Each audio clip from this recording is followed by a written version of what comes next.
Hey guys, আজি আপোনালোকক দেখাই থাকিম যে কেনেকৈ ট্ৰেডমিল আপোনালোকে যদি কিনিলে ঘৰত কেনেকৈ আপোনালোকে ইউজ কৰিব পাৰিব ফৰ দ্য ফাৰ্ষ্ট টাইম। আজি মই দেখাম চাওক আজি মই জিমত আহিছিলোঁ ৰাতিপুৱা কোনো একদম খালী তো সেইটো কাৰণে লাজ চাজ লগা নাই আৰু নহ'লে বৰ লাজ লাগে মানুহৰ আগত ভিডিঅ' বনাই থাকিবলৈ কাৰণে দেখাই আছোঁ জাষ্ট আ ছেকেণ্ড। চাওক ফাৰ্ষ্ট এইটো হ'ল আপোনাৰ ইমাৰ্জেঞ্চি ষ্টপ। এইটো যদি তলত কৰি দিয়ে তেতিয়াহ'লে এইটো ট্ৰেডমিলটো বন্ধ হৈ যাব। তো ষ্টাৰ্ট কৰিবলৈ হ'লে ফাৰ্ষ্ট চাই ল'ব যে এইটো তলত পৰি আছে নেকি। তলত যদি পৰি থকা নাই এইটো উঠাই দিব। এনেকৈ উঠাই দিয়াৰ পিছত ইয়াত লিখাই থাকিব চাওক প্ৰেছ কি লিখা আছে ৰখকচোন প্ৰেছ গ' অৰ চিলেক্ট আ ৱৰ্কআউট প্ৰেছ গ' অৰ চিলেক্ট আ ৱৰ্কআউট।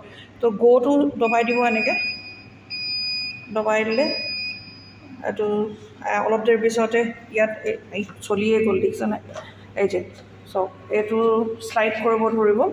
তাৰপিছত আপুনি স্পীডটো একেবাৰে কমি আছে তো স্পীডটো বঢ়াবলৈ কাৰণে এই ৰাইট হেণ্ড ছাইডে চাব ইয়াত প্লাছ বাটন এটা পাব। প্লাছ কৰি থাকিলে চাওক ইয়াত বাঢ়ি গৈ থাকিব আৰু ইয়াত মাইনাছ কৰি থাকিলে কমি গৈ থাকিব স্পীডটো। ইউ কেন চি চাওক।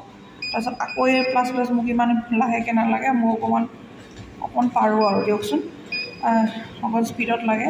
তাৰপিছতে আৰু এই চাওক তাৰপিছত এইফালে আপুনি মেনুৱেলি কৰিব আৰু কেলৰিজকেইটা মোৰ এতিয়া 1 কেলৰি গৈছেহে। তাৰপিছতে আপুনি ষ্টাৰ্ট কৰিলোঁ কাৰণে তাৰপিছত হাৰ্টবিট কিমান হৈছে কেতিয়াবা 0 দেখায়, ইয়াত বাঢ়ি গৈ থাকিব আপোনাৰ যিমান আপুনি এক্সাৰচাইজ কৰিব। মই পোনে উঠিছোঁ সেইটো কাৰণেহে। তাৰপিছতে এইটো হৈছে আপোনাৰ ইনক্লাইন মানে সেই তলৰখন মানে ওপৰলৈ উঠি গৈ থাকে। যদি আপুনি এইটো এনেকৈ দবায় তেতিয়াহ'লে পাহাৰত উঠা নিচিনা অকণ ওখ গৈ থাকিব আৰু তলৰ এই ফ্লেপটো এইটো ইউজ নকৰিলেই হ'ল, ঠিক আছে। এইটো 0তে থৈ দিব। তাৰপিছতে যেতিয়া আপুনি কৰি শেষ কৰিব তেতিয়া চাই ল'ব কিমান কেলৰিজ বাৰ্ণ হ'ল। মোৰ এতিয়া 3 কেলৰি বাৰ্ণ হৈছে। বাছ ইমানেই জানি থওক ফৰ দ্য বিগিনাৰ্ছ।